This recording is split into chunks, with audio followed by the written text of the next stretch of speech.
oportunidad vamos a hablar de Some Like It Hot, una de las grandes comedias de Billy Wilder, personalmente mi director favorito, y bueno, para muchos una de las grandes comedias de la historia del cine, claramente entre los cuales me encuentro yo. Algunos datos de ficha.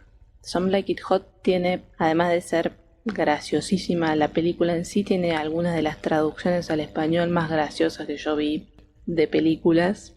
Tiene varias. Acá en Argentina es Una Eva y dos Adanes, que no tiene nada que ver con el título, pero está bastante bien.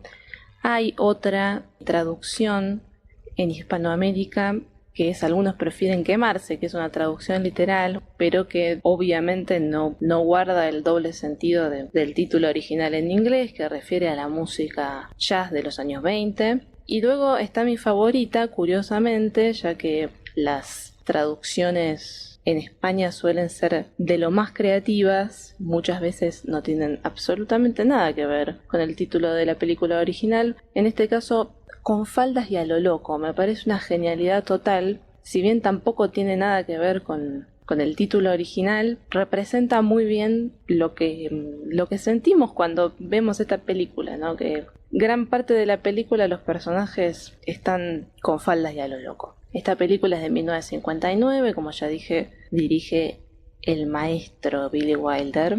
Un elenco precioso con Marilyn Monroe, Tony Curtis, Jack Lemmon. También la colaboración en el texto de Diamond, un colaborador que trabajó muchísimo con Billy Wilder en muchas películas. Y tenemos que destacar también al actor Joe E. Brown, que hace un aporte fenomenal, recordado para siempre en la historia del cine por su papel y sobre todo por pronunciar la frase final tan famosa, Nobody's Perfect. Para este episodio, la idea que tengo como disparador es la de que Some Like It Hot contribuyó a la desaparición del código Hays, que lo podemos definir como el código de la censura de esta época del cine clásico de Hollywood. Es una opinión que podemos leer por ahí, la verdad se lee bastante, o que en su versión más extrema tal vez, que Some Like It Hot terminó con el código Hays. Bueno, en base a esto voy a explorar un poco qué tan cierto o qué tanto podemos deducir que haya sido así en la historia, la relación un poco de Some Like It Hot con el código, cómo lo aborda, cómo lo atraviesa, y algunas cuestiones más que tienen que ver con la censura, la comedia y cómo Billy Wilder pensó esta película.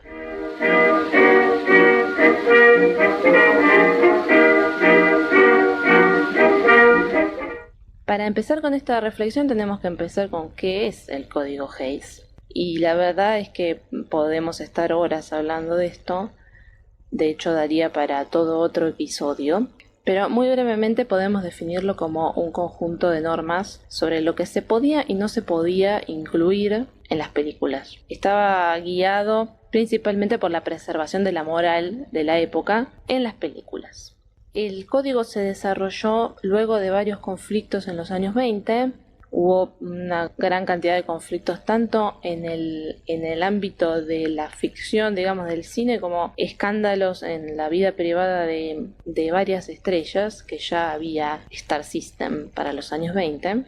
Y fue todo esto lo que llevó que los mismos estudios, ¿no? Porque muchas veces se lee como que la censura era externa, pero fue una necesidad de los mismos estudios. Se juntaron los 5 estudios principales que constituían al cine de Hollywood en esa época y algunos más, y se autocensuraron, digamos, se pidieron y acordaron una serie de reglas que implementarían de manera efectiva cerca de 1934.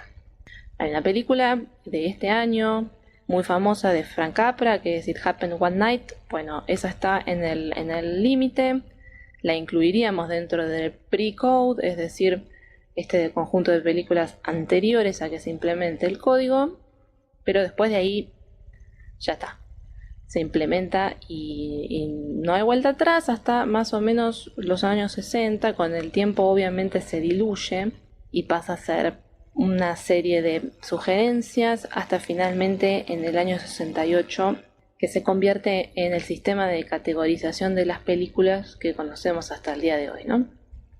En líneas generales, el código Hays tenía que ver con no mostrar la violencia y la sexualidad de manera explícita y de no presentar los valores buenos como negativos y viceversa. Un buen ejemplo de lo que no podía pasar en las películas dentro de esta época que abarca el código es que, por ejemplo, un criminal quede sin castigo.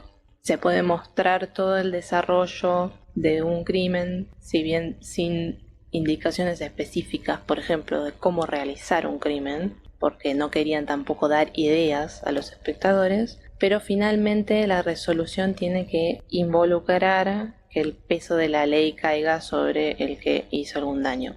En definitiva, este código definió la estética de lo que hoy llamamos cine clásico y si bien para muchos es percibido como una censura muy fuerte y para muchos de los creadores lo fue en cierto sentido de lo que se podía y no se podía incluir, también dio lugar y es una de las principales razones por las cuales el cine clásico de Hollywood que hoy vemos es así y tiene esta estética absolutamente pulcra, limpia, donde todo es sugerido y nada se da a entender de manera explícita. Además, si bien era estricto, la verdad es que había muchísimas formas de rodearlo y tenemos un montonazo de ejemplos concretos de esto, ¿no? Por ejemplo, pienso en Lo que el viento se llevó, la escena posterior a que Rhett Butler se lleve a Scarlett por las escaleras. Tenemos un plano de Scarlett feliz en la almohada. No se dice nada, no se muestra nada explícitamente, pero todos entendemos qué es lo que pasó la noche anterior. O pienso, por ejemplo, en los besos de Cary Grant e Ingrid Bergman en Notorious, porque también había una cuestión de cuánto tiempo podía durar un beso. Entonces Hitchcock rompe esta duración haciendo que los actores se acerquen y se alejen y por lo tanto el beso dura muchísimo más tiempo, ¿no? La verdad es que había muchas formas, con un poquito de ingenio se podía rodear las prohibiciones, digamos. Entonces, como mencioné recién, el código se fue diluyendo en los años 60 hasta pasar a ser un sistema de clasificación y Some Like It Hot es del 59.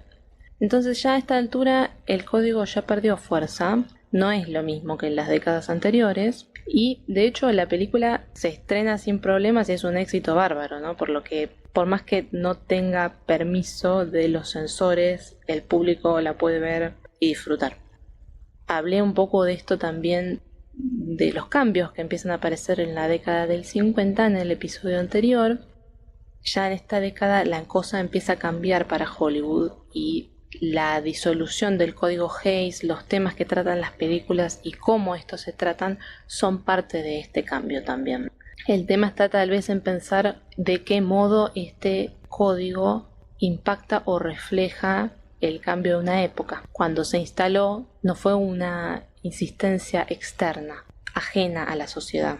Tiene que ver con que si la sociedad acepta o no acepta lo que ve en la pantalla. Entonces, como ante todo, dije hace un rato, ¿no?, que fueron los mismos estudios, las mismas productoras las que impulsaron este código, necesitaban que las películas sean vendibles, necesitaban que sean, por lo tanto, masivas, necesitaban entonces que la gente las acepte. Entonces fue desarrollado este código en base a eso, en base a hacer las películas lo más masivas posibles, lo más comerciales posibles, y es por eso que Hollywood es una industria hasta el día de hoy. Entonces, bueno, el disparador de este episodio era en qué medida afectó Some Like It Hot a este descenso del código que hay en los años 50 y un poco entramos en la cuestión del huevo o la gallina, ¿no? Que fue primero si cambió la sociedad y se adaptó el código por eso o fue al revés.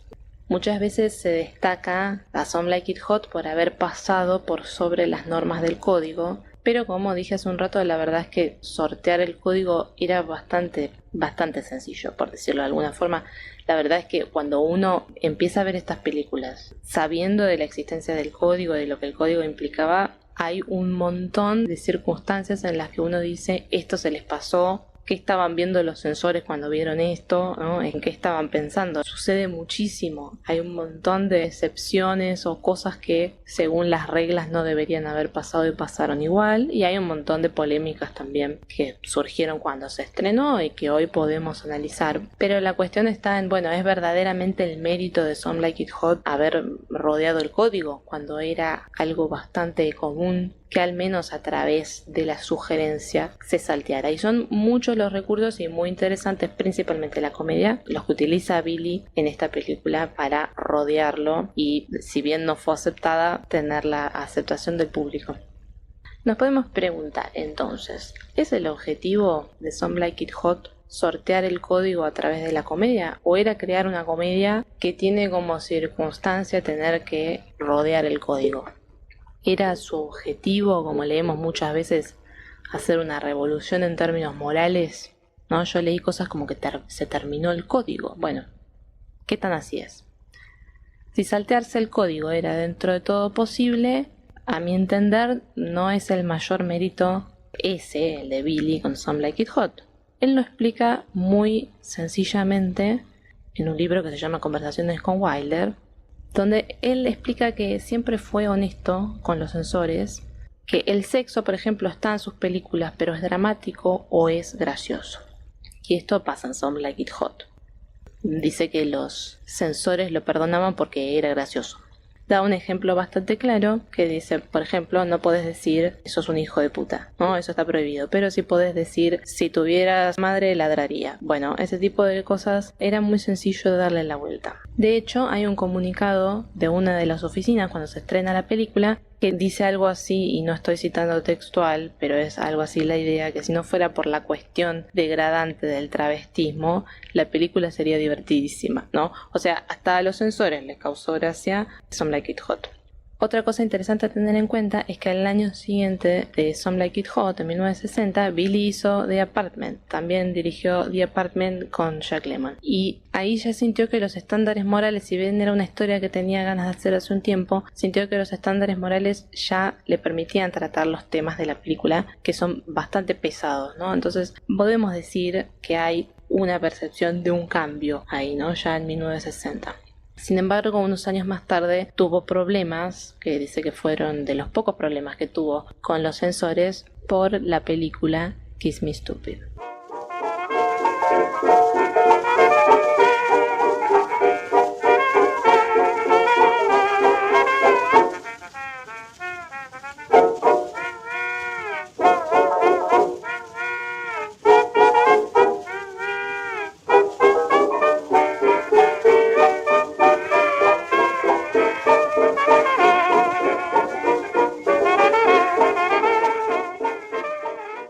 Bien, para analizar entonces un poco cómo es que Billy Wilder rodea el código y también ver dónde está puesto el foco de esta película, ¿no? Si es en esta revuelta de los estándares o no, me gustaría tomar el eslogan. Siempre me gusta mirar los eslóganes de las películas, porque me hablan un poco de cómo se quería vender claramente la película, para eso se hacían los eslóganes, de cómo se quería vender en su momento y probablemente de cuáles fueron los aspectos que se destacaron en la recepción, ¿no? En el momento que se estrenaron. Entonces el eslogan de Some Like It Hot dice, en una traducción muy básica que voy a hacer: desde Scarface no hubo tanta acción, desde Los Hermanos Marx no hubo tanta comedia, desde The 7 Year Itch no hubo tanta Marilyn.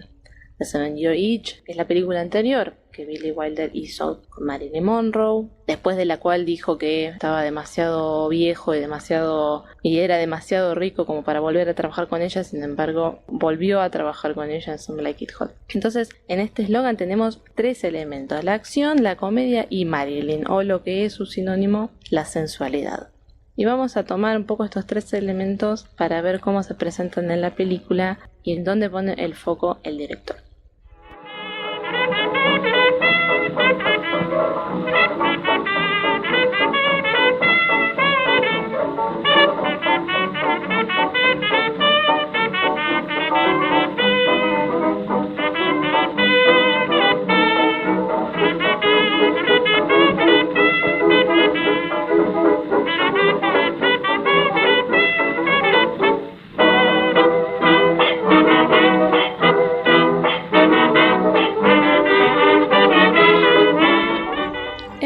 con la acción. Es un tema que yo a veces lo he visto como que se destaca esta película por ir en contra del código de censura con el tema de la violencia. Más que nada en la primera parte, para quienes no recuerdan, la parte de los gángsters, leí cosas que tienen que ver con cómo está presentada la violencia, que era un tema en el código, no se podía presentar la violencia de manera explícita. Bueno, no hay eso en la película, o al menos yo no lo veo.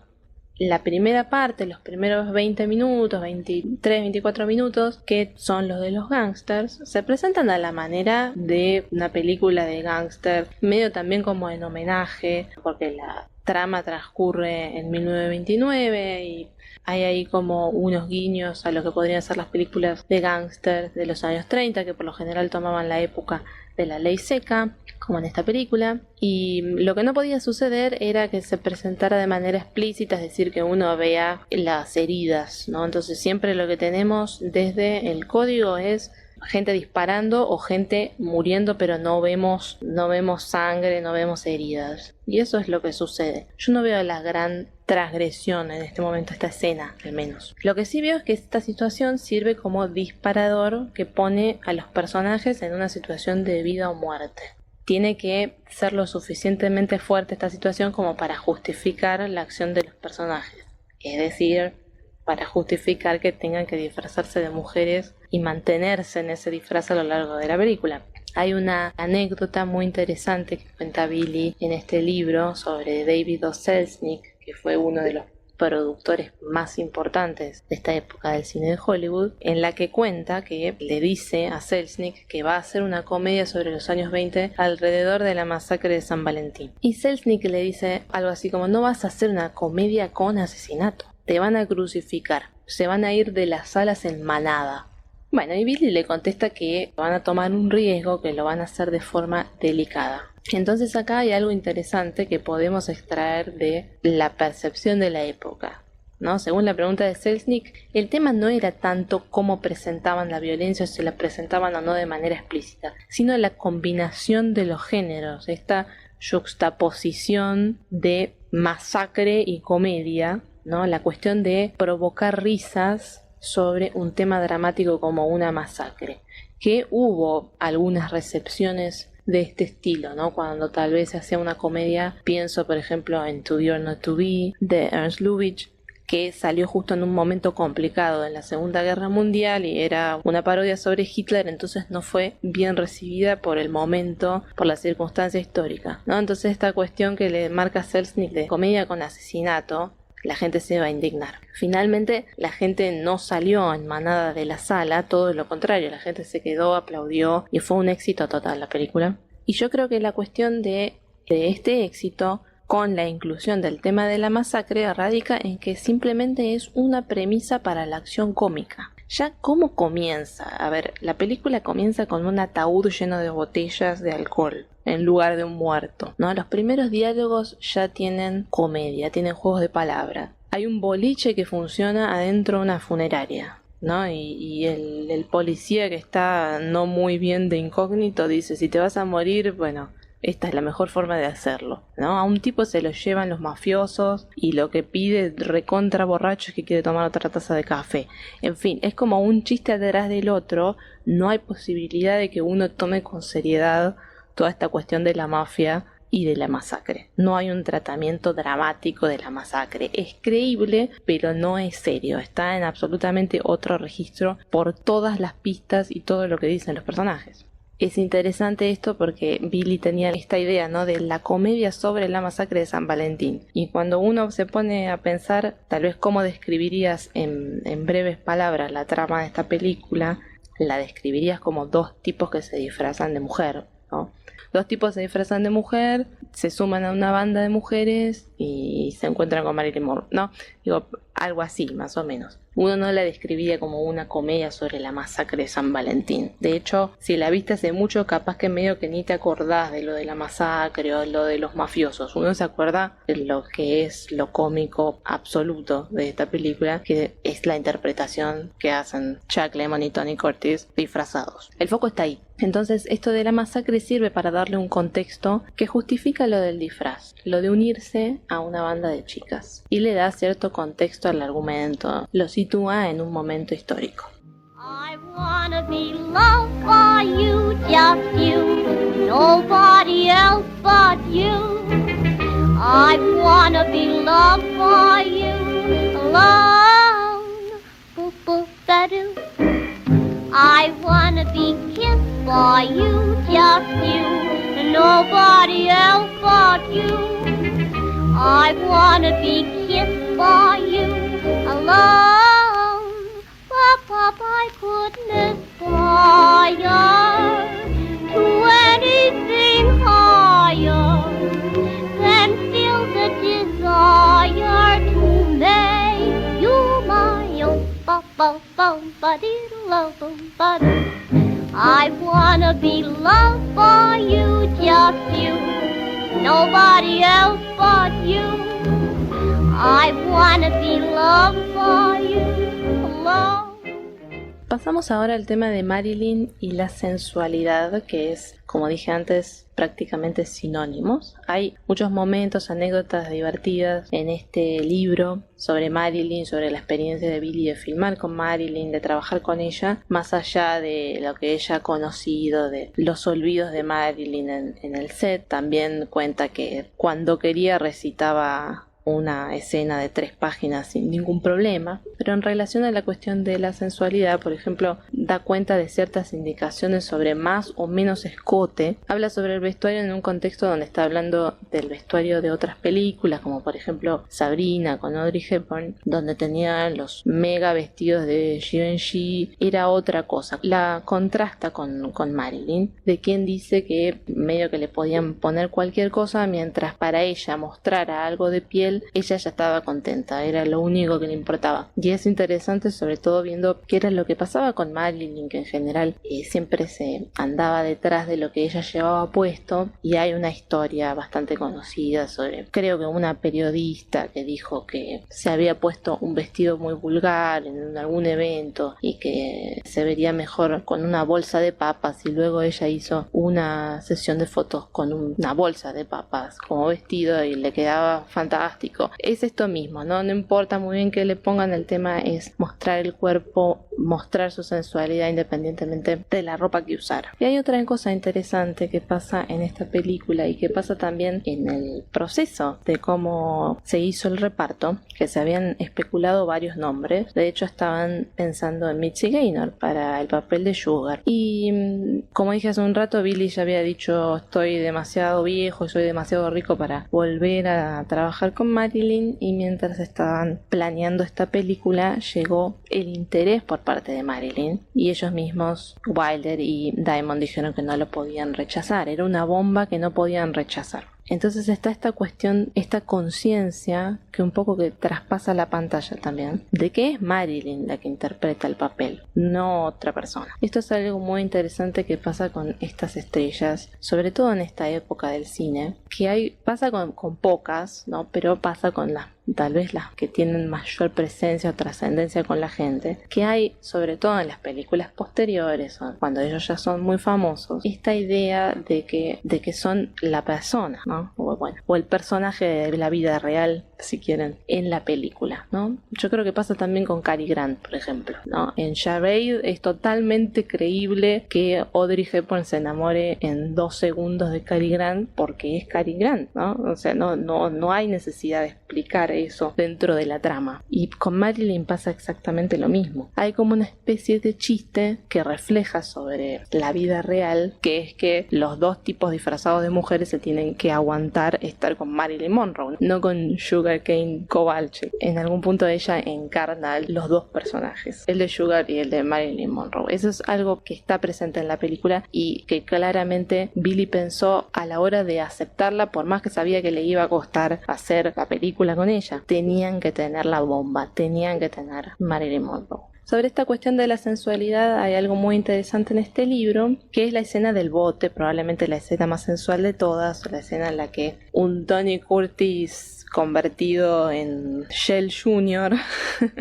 la lleva en su supuesto bote a Marilyn, a Sugar. Hay una cuestión muy interesante sobre cómo Billy relata cómo habían pensado esta escena, que es, bueno, ¿qué es lo lógico? Lo lógico es que ellos dos van al bote y tienen sexo. Bueno, eso es como muy plano, era demasiado plano, era lo obvio, era lo esperable. Entonces en una noche le viene la idea iluminadora de que el personaje de Tony Curtis finja ser impotente. Y el entrevistador dentro de este libro refleja la fascinación con la que Billy habla de esta escena, de cómo llegaron a esta idea de que no sea lo obvio del encuentro sexual, sino de que sea un poco lo absurdo de que Marilyn Monroe tenga que buscar, insistir en esta cuestión que no creíble de que para todos nosotros o para el espectador, en complicidad con el espectador, de que el Shell Jr. es impotente. Y habla con fascinación sobre todo el guiño sexual que sucede físico de los personajes, que cuando Marilyn se acerca, le da un beso, él dice que no sabe si funciona, pero lo que nosotros vemos en los cuerpos, vemos a Tony Curtis de espaldas, la vemos a Marilyn y vemos la pierna de Tony Curtis levantarse por detrás. Este gesto burdo y cómico de que instala esta complicidad con el espectador de lo que realmente le está pasando al personaje.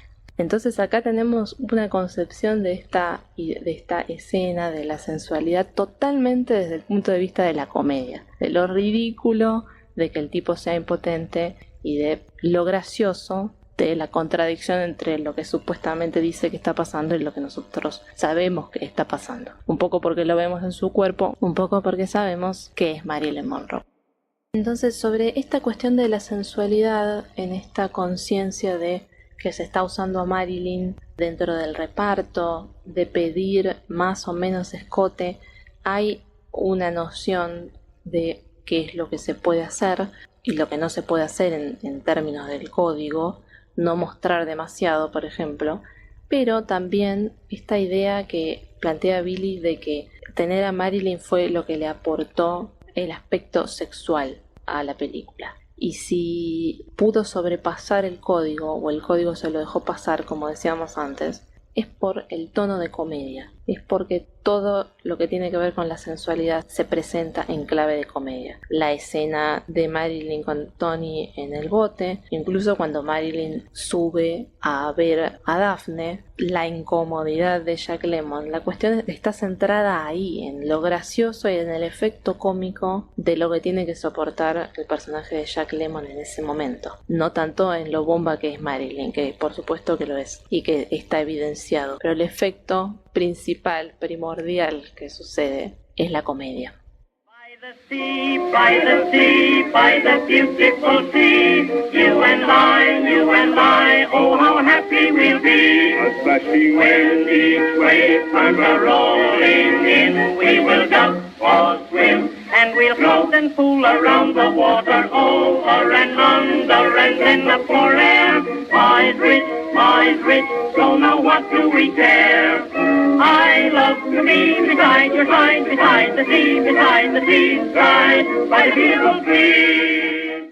Cuando hablé de la acción, hablé de la comedia. Cuando hablé de la sensualidad, hablé de la comedia. Y ahora voy a hablar del tercer elemento del eslogan, que era la comedia. Bueno, medio que ya vamos viendo hacia dónde estoy queriendo ir con toda esta reflexión. Pero otra cuestión muy interesante de la que habla Billy en este libro es sobre la búsqueda de la comedia. En realidad habla de la búsqueda de la línea perfecta para terminar la película, el final, el cierre. Cuenta que esta idea del nadie es perfecto, con en el que termina y cierra y todos recordamos tanto este final, le vino al escritor colaborador de él, Diamond, y que lo dejaron medio ahí en stand-by y dijeron, bueno, quedamos con esta idea y después si se nos ocurre algo mejor, ponemos algo mejor. Me hace acordar un poco a los supuestos 2 finales de Casablanca, que no sabían cómo la iban a terminar, si Ingrid se iba o no se iba, y al final filmaron uno y dijeron, bueno, después filmamos el otro y nunca filmaron el otro y quedó ese, ¿no? Bueno, es un poco eso, dijeron, no nos convence, pero no tenemos nada mejor, y al final quedó el Nobody's Perfect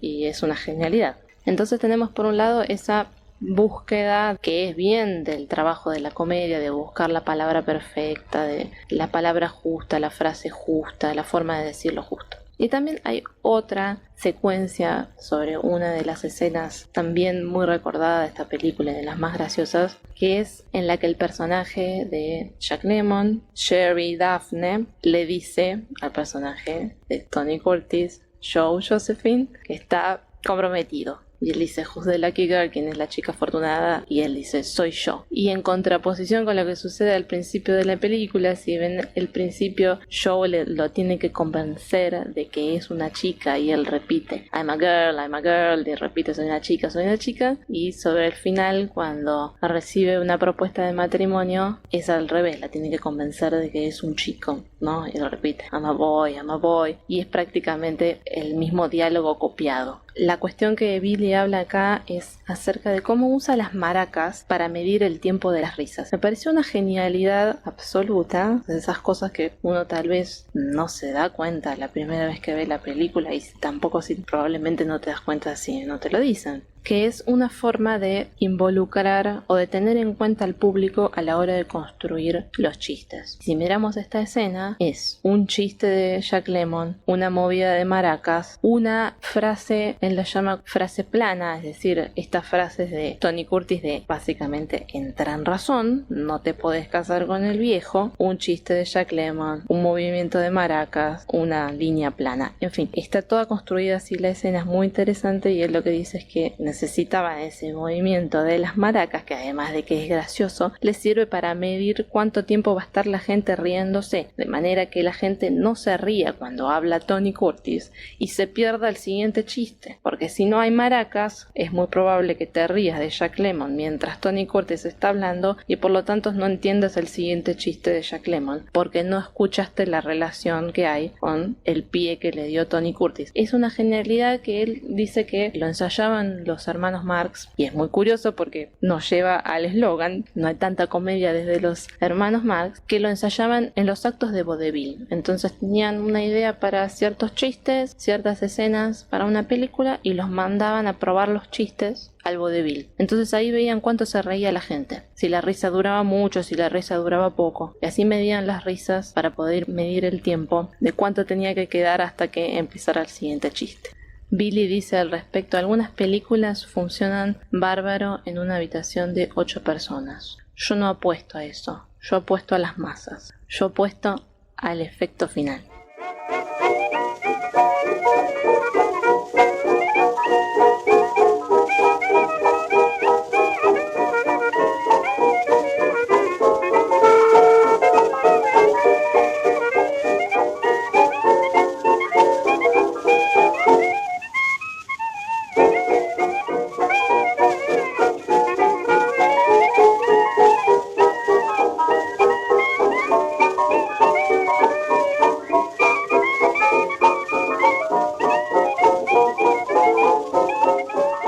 En definitiva, el centro de todo su recuerdo cuando a él le preguntan cómo hizo esta película es la preocupación por conseguir el texto perfecto, la escena perfecta, el gag perfecto. Lo que funcione y sea real y honesto. Una cosa que él no toma como real, por ejemplo, hablando de otras de sus películas, es que los personajes, por ejemplo, hablen en inglés con acento interpretando a un extranjero, ¿no? Entonces, por ejemplo, dice que el personaje de Jack Lemmon en Irma la Douce, película también que hizo posteriormente con Shirley MacLaine, que Jack Lemmon haga de francés no es creíble porque habla en inglés con acento, es decir, eso es algo que él consideraba no real. Pero dice, por ejemplo, que para que en su mente Some Like It Hot sea real, porque hay un montón de elementos absurdos, él simplemente se imaginaba que existía alguien tan idiota como Osgood, por ejemplo, y partía de ahí. Entonces lo que tiene que haber es una comedia que aparente ser real. Pero todo lo que hablamos, la acción, la sensualidad, en definitiva están puestos como excusas para la comedia. Y el foco total de la realización de esta película está puesto en que el fin último es la comedia. Por lo menos lo que podemos ver cuando analizamos cómo Billy Wilder pensó esta película y en dónde él se enfoca a la hora de contarnos cómo fue la realización y en qué se centraban con Diamond para pensar el texto, no es formas de revolucionar el código de censura o de darlo vuelta o de ir en contra o de presentar cosas que nunca antes se vieron en el cine. Más bien la cuestión de la censura aparece como algo con lo que hay que lidiar, que Billy se reconoce haber sido siempre muy respetuoso y que ellos fueron respetuosos con él, con algunas excepciones vimos con la película Kiss Me Stupid, pero en general siempre en muy buenos términos y algo como una especie de trámite con lo que había que lidiar, que al final es lo que se termina pareciendo bastante la cuestión del código y la censura. Quieren que hagamos esto de otra forma, o quitar tal escena, se hace. El código Hays parece ser algo con lo que hay que lidiar, no un objetivo, ni un propósito, ni algo que esté en el centro de la producción y la realización de una película. Más bien como algo que está ahí al costado, que siempre hay que tenerlo en cuenta y cada vez menos durante los años 50 y mucho menos durante los años 60. Todo lo que tiene que ver con el reparto, el texto, la fisicalidad de las escenas, todo está en función de la comicidad y ese parece ser el fin último. Billy dijo que ellos sabían que habían hecho una buena comedia antes de que se estrenara. Lo que no sabían es que habían hecho una excelente comedia. Y eso dependió de la recepción del público. Él habla en ese libro que él siempre considera sus mejores películas, las películas que mejor fueron recibidas por la gente. Entonces, lo que hablábamos también de las risas, de cómo él incluye el tiempo de la risa dentro del chiste, de la estructura del chiste, es incluir al espectador, es ponerse en el lugar de lo que va a sentir el espectador o va a pensar el espectador. Lo mismo con la pierna de Tony Curtis, que todos podemos ver y entender qué es lo que está pasando. En esa construcción de la comedia aparece la complicidad con el espectador, que es el que va a definir en última instancia que no era una buena comedia, sino que era una excelente comedia, y va a definir que sea una de las películas favoritas de Billy, justamente por su amplia recepción.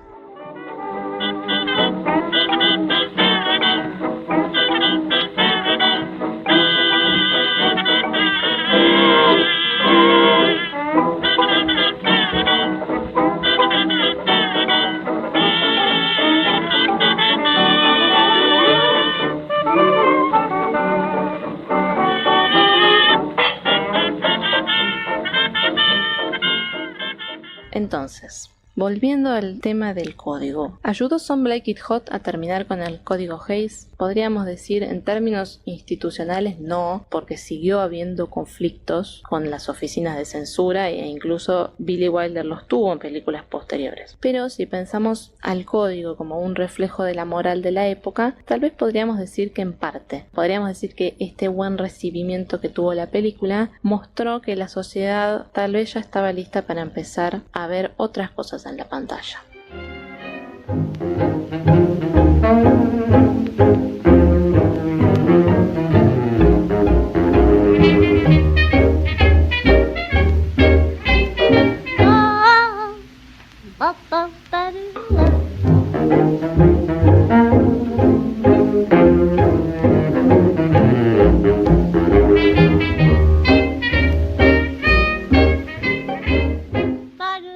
Me gustaría cerrar este episodio con una frase muy linda del mismo libro que dice Billy: siempre fui un tipo que intentaba hablar al mayor número de personas posible. No era un tipo que escribiera revelaciones profundas o una obra como Esperando a Godot. Eso no me interesaba. Me interesaba elevar el gusto de la persona media, solo elevarlo un poco. Con algunas películas la gente sale del cine y se olvida. Si la gente ve una película mía y luego se sienta en una tienda de un barrio o a tomar un café y habla de ella durante 15 minutos, eso es una recompensa muy buena, creo yo. Para mí es suficiente. Quien en la entrevista le dice 15 minutos son suficientes, él hace una pausa, reconsidera y dice 15 minutos es lo mínimo.